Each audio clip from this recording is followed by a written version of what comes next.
We didn't really get a chance to talk about it on Saturday, but there's an incident in the Xfinity Series race between Austin Hill and Cole Custer, and Austin Hill has been penalized for that. So I'm going to read that off real quick, show you the replay, and then I will give you, my opinion. NASCAR officials penalized Austin Hill on Wednesday for his actions while racing fellow driver Cole Custer in last week's NASCAR Xfinity Series race at Charlotte Motor Speedway. Hill was fined $25,000 and was docked 25 points in the Xfinity Series driver's standings under Section 4.4B in the NASCAR rulebook.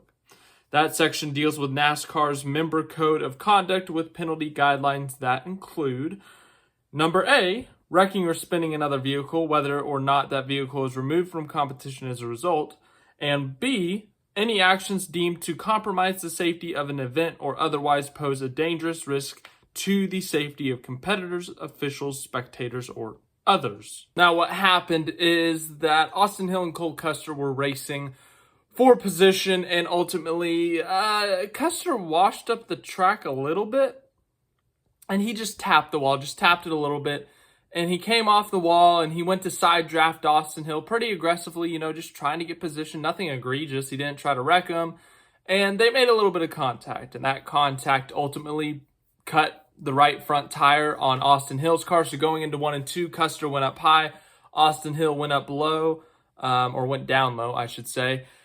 And Austin Hill cut a tire. As I said, the tire was down. There was nothing he could do, and he just goes straight up into Cole Custer. Nothing bad about that part. There's nothing he can do about his right front tire going down.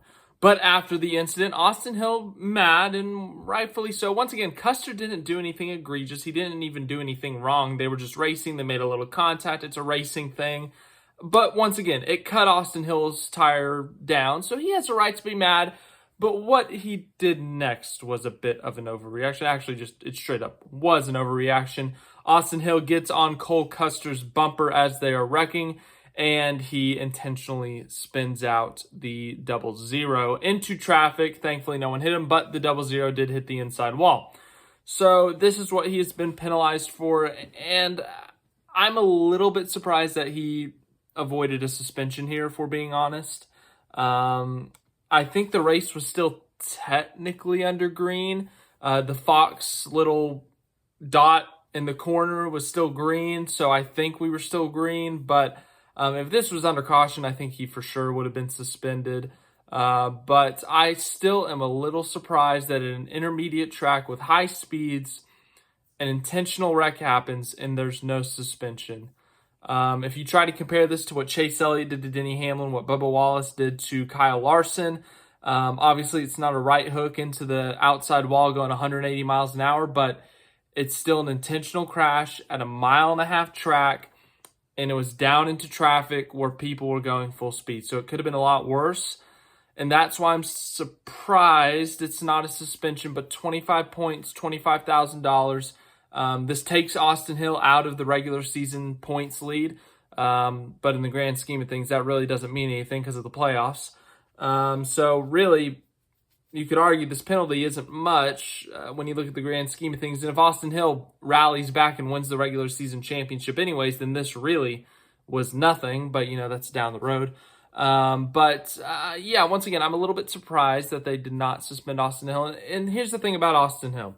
Austin Hill's a talented driver. He's got, 8, 9, maybe even 10 Xfinity Series career wins. He's a very talented driver, but he can be a hothead at times. This incident right here, you look at the incident with Sheldon Creed at Martinsville last year, and once again, he's a very talented driver, but he's just, in situations like this, he needs to cool down a bit. I mean, I feel like everyone's saying this, but it feels like people have turned on Austin Hill quite a bit over the last year or so in terms of his likability and whatnot. But once again, he's a very good driver, but he needs to calm down in these situations.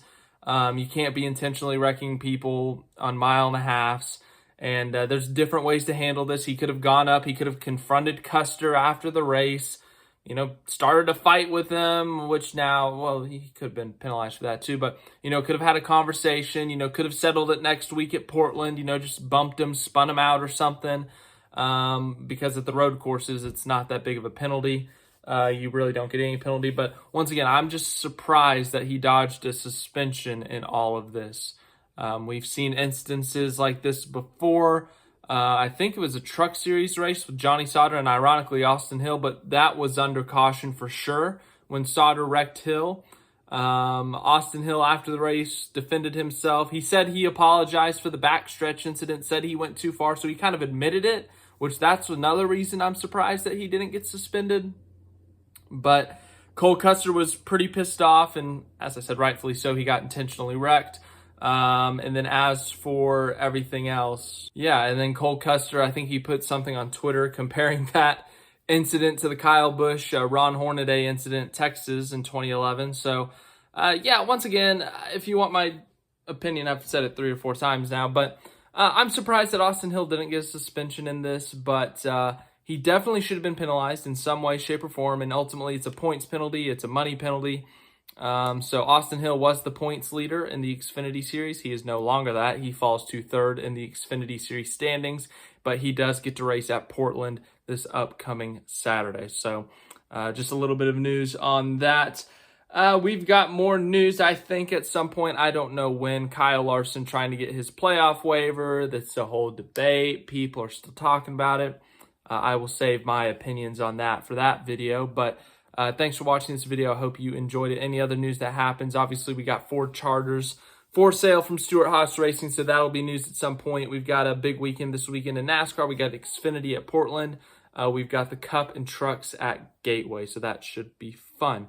Thanks again for watching. Hope you enjoy the rest of your day.